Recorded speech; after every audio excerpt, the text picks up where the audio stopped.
Assalamualaikum warahmatullahi wabarakatuh. Bismillah, alhamdulillah, wassalatu wassalamu ala rasulillah Sayyidina Muhammad ibn Abdillah wa ala alihi wa sahbihi wa mawalah.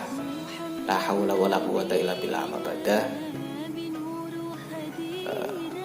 Teman-teman yang dirahmati Allah, di sini saya akan membahas akhlak mahmudah atau akhlak terpuji. Di sini saya membahas dua pembahasan. Yang pertama mengenai amanah, yang kedua istiqomah. Saya mulai bahas pembahasan yang pertama mengenai amanah. Di sini amanah berasal dari bahasa Arab yang mengikuti pada lafaz aminah, ya'manu, amanan, wa makmanatan ila akhir, yang mana mempunyai arti inti atau arti pokok aman, tentram, atau hilangnya rasa takut.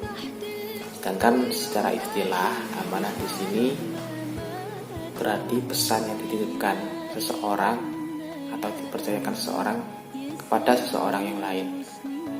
Amanah di sini wajib, yang mana amanah terdapat sesuatu yang wajib.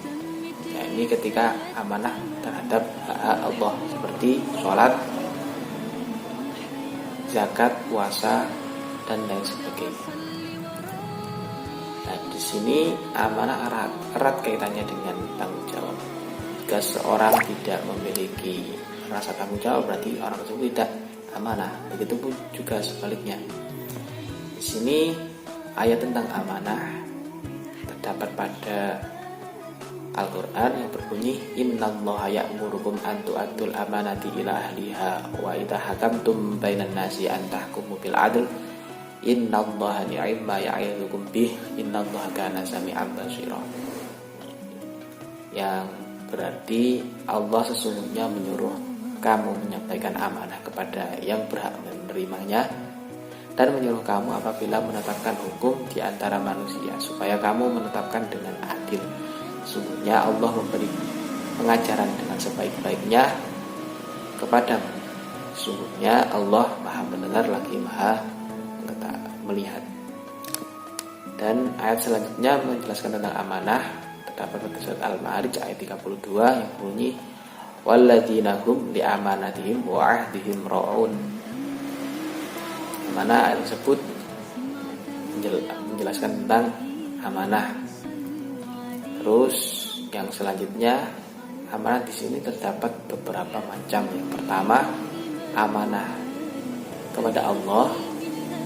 Kedua, amanah kepada sesama manusia. Yang ketiga, amanah terhadap diri sendiri. Untuk yang pertama, amanah terhadap Allah, yakni berupa aturan atau anjuran-anjuran agama kepada manusia. Nah, di sini amanah berupa ketaatan, rasa ketaatan kita akan segala perintah dan menjauhi segala larangannya.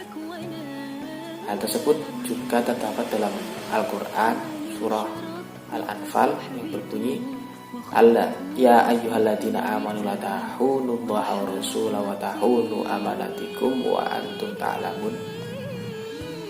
Di sini, wahai orang-orang yang beriman, janganlah kalian mengkhianati Allah dan Rasul, dan janganlah kalian mengkhianati amanat yang dipercayakan kepadamu sedangkan kamu mengetahuinya.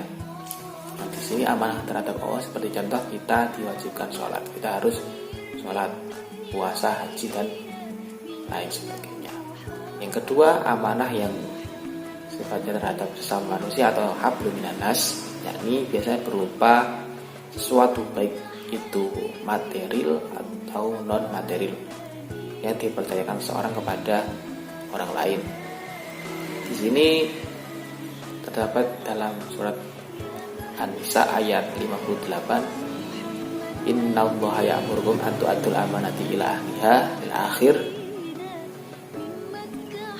yang berarti sesungguhnya Allah menyuruh kamu untuk menyampaikan amanah kepada orang yang berhak menerimanya.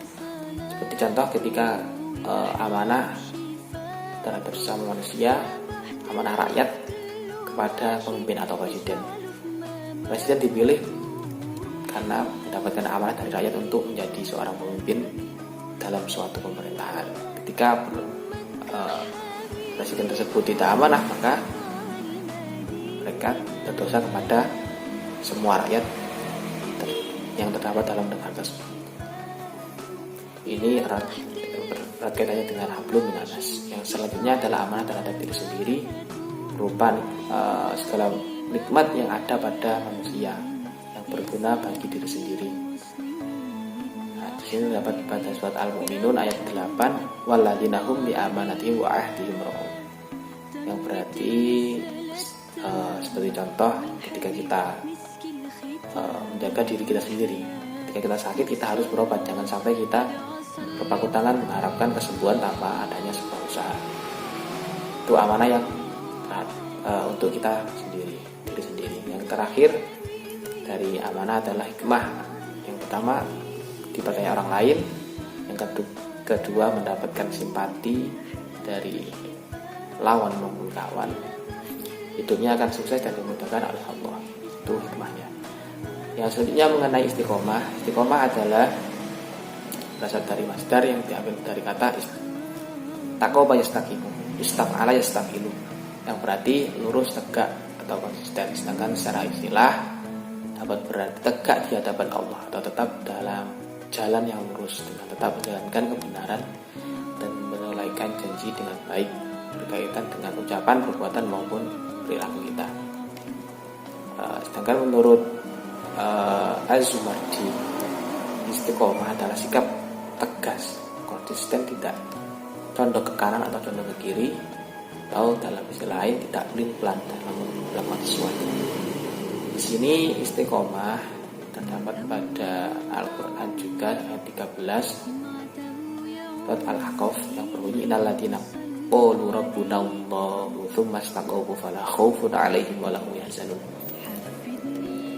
Di sini contoh istiqomah, contoh sederhana ketika kalian sudah membiasakan diri mengaji setiap pada sholat maktubah atau sholat fardu setiap hari, itu yang disebut istiqomah. Kita melakukannya secara terus-menerus setiap hari. Nah, istiqomah itu khairun min alfi karomah, lebih baik daripada 1000 karomah, 1000 kemuliaan. Ya, selanjutnya mengenai hikmah dari istiqomah, yang pertama adalah orang istiqomah akan dijauhkan Allah dari rasa takut dan sedih, rasa khauf dan hazan. Yang kedua adalah orang yang istiqomah akan mendapatkan kesuksesan baik dalam dunia maupun akhirat. Terus yang terakhir, orang istiqomah akan selalu sabar dalam mendirikan sholat, selalu dilindungi oleh Allah. Itu dari istiqomah kita lakukan. Kita belajar harus istiqomah terus menerus.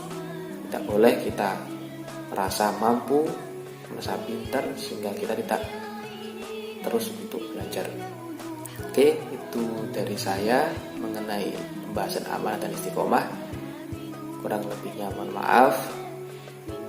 Assalamualaikum warahmatullahi wabarakatuh.